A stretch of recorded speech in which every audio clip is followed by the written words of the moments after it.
Salut à tous, bienvenue sur cette nouvelle vidéo. Donc dans cette vidéo, on va voir ensemble comment il est possible de ne pas payer d'impôts en immobilier alors qu'on est bien en train de s'enrichir grâce à l'immobilier. Donc avant qu'on commence cette vidéo, cliquez bien sur le bouton s'abonner ci-dessous. Ça va vous permettre de recevoir en avant-première toutes les prochaines vidéos. Et lisez bien également la barre de description. Vous allez pouvoir récupérer gratuitement un petit pack de bienvenue. C'est un petit cadeau que je vous fais qui contient plusieurs petits cadeaux à l'intérieur au contenu 100% secret qui devrait bien t'aider à atteindre l'indépendance financière. Donc comment ne pas payer l'impôt en immobilier. Donc voilà, quand on investit dans l'immobilier, quand on a une mentalité d'investisseur, l'objectif, on est d'accord, je le pense, c'est de gagner de l'argent tout de suite et pas dans 20 ans. Car dans l'immobilier, il est bien possible de gagner de l'argent tout de suite et pas dans 20 ans. Sauf que très souvent, je reçois ce type de questions, c'est ok Raph, c'est bien d'investir, mais et les impôts? Vous savez, en France, on aime beaucoup très vite parler d'imposition alors qu'on n'a pas encore forcément déjà investi, mais ça inquiète les gens de savoir quelle va être l'imposition derrière. En immobilier et sur de la location meublée que je recommande fortement en comparaison à la nue. Donc je ne vais pas faire la comparaison dans cette vidéo meublé vs nue parce que ce n'est pas le but de cette vidéo. Mais voilà, à retenir que le meublé est plus intéressant pour trois raisons principales. C'est que le bail est plus souple, les loyers sont plus chers en général de 10 à 30%. Et la fiscalité, point qu'on va voir ensemble rapidement dans cette vidéo, est beaucoup plus avantageuse vis-à-vis du nu. Donc voilà, dans l'immobilier, on gagne de l'argent de différentes façons. À l'achat, en achetant en dessous du prix du marché par rapport au prix du marché actuel, en faisant de la rénovation, donc on achète un truc pourri, on le rénove, on crée de la valeur, par la décoration, l'ameublement du bien, c'est ce qu'on appelle le home staging, la valorisation naturelle du bien, le capital qu'on amortit tous les mois à la banque en remboursant son prêt, le cash flow positif que vous allez générer chaque mois également. Donc voilà, il y a plusieurs façons de gagner de l'argent dans l'immobilier qui travaille en inertie lorsque vous faites une opération rentable. Et on va voir un petit peu le point du cash flow positif, comment l'améliorer de façon à faire en sorte qu'il soit au maximum en limitant son imposition. Donc pour prendre un exemple très simple, voilà, ce qui fait la différence avec le nu, c'est vraiment l'amortissement sur le meublé. L'amortissement, c'est quoi? Je vais prendre un exemple avec une société d'ambulance. Imaginez, vous avez une société d'ambulance, voilà, il y a Marcel qui lance une société d'ambulance. Forcément, il achète 2 ou 3 ambulances pour que ça fonctionne. Et ce qui va se passer, c'est que ces ambulances, vous vous en doutez bien, elles vieillissent, elles prennent des kilomètres, elles vieillissent. Donc forcément, ça a moins de valeur plus le temps passe parce que voilà, elles sont usées. Et donc Marcel, dans sa société, va avoir le choix d'amortir ses ambulances. C'est-à-dire que chaque année, il va passer le prix, un morceau du prix de son ambulance dans son bilan comptable pour amortir. Il va passer ça dans ses charges. Supposons, si on fait un exemple chiffré, que son ambulance coûte 50 000 €. Donc je donne un chiffre vraiment aléatoire. Tous les ans, il amortit, on va dire, 5 000 € de son ambulance. Donc il amortit son ambulance sur 10 ans. On estime qu'une ambulance, ça dure environ 10 ans, c'est sa durée de vie. Et donc, dans son bilan comptable, il va passer pendant 10 ans 5 000 € pour faire le prix de 50 000 € de son ambulance. Donc, il y a 5 000 € qui vont venir alimenter ses charges et qui vont permettre de réduire son imposition. Parce que si Marcel il fait 100 000 € de chiffre d'affaires et que voilà, il a des charges sur ses employés, il a des charges pour amortir ses ambulances, il a des charges pour des locaux, pour je ne sais quoi d'autre, eh bien, ça vient réduire sa base imposable, ça vient réduire son chiffre d'affaires jusqu'à potentiellement atteindre 0, voire même du négatif sur son bilan comptable. Et donc voilà, s'il a 0 ou en négatif sur son bilan comptable, il ne peut pas payer d'impôt puisqu'il a 0 ou en négatif. Et donc c'est exactement pareil en immobilier, à une différence près que je vais vous expliquer qui est très importante, c'est que voilà, l'immobilier quand on l'achète, ce sont des murs, ils sont là. Et vous le savez, l'immobilier, plus le temps passe, plus ça se valorise. Vous savez, on dit généralement qu'un bien se valorise avec le temps, et c'est vrai. Voilà, la terre, comme on dit, elle est limitée. On ne peut pas en recréer, l'espace est limité. Donc l'immobilier, c'est normal que ça prenne de la valeur. Les murs sont là, ça vaut quelque chose et ça prend de la valeur.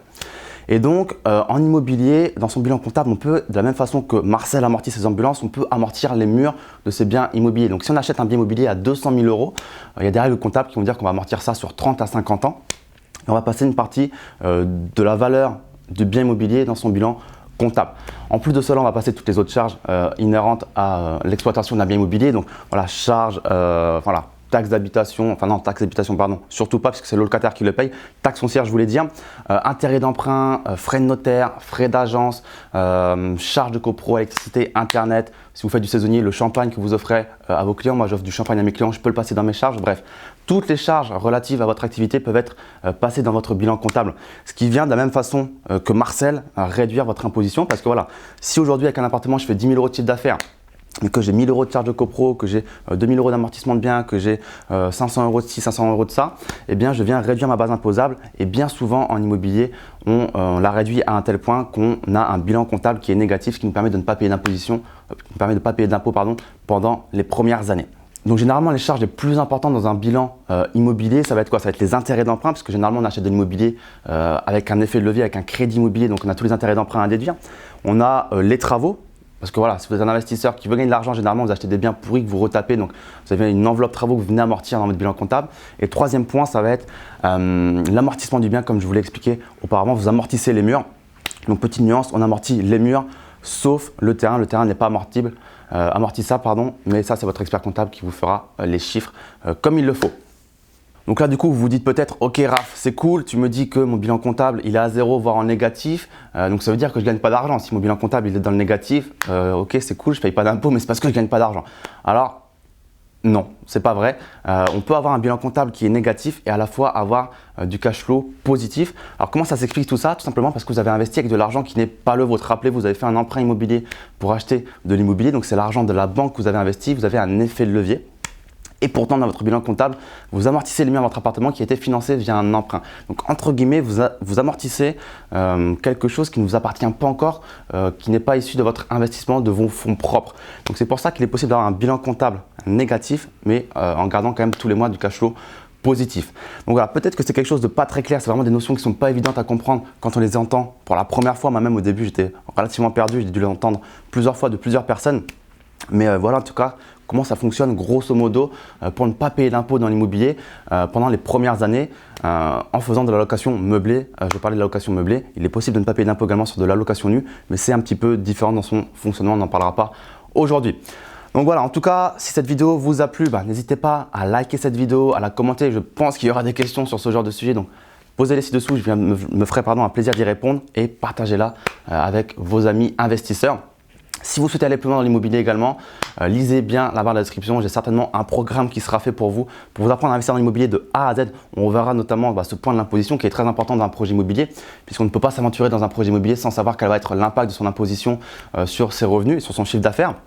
Donc on voit vraiment tout dans la formation. On voit comment trouver une bonne affaire, comment la financer, quelles questions poser à l'agent immobilier, quels documents lire, quelles informations regarder, comment ça se passe chez le notaire, comment lire et signer un compromis, un acte authentique de vente, comment faire les travaux, comment le meubler, comment louer.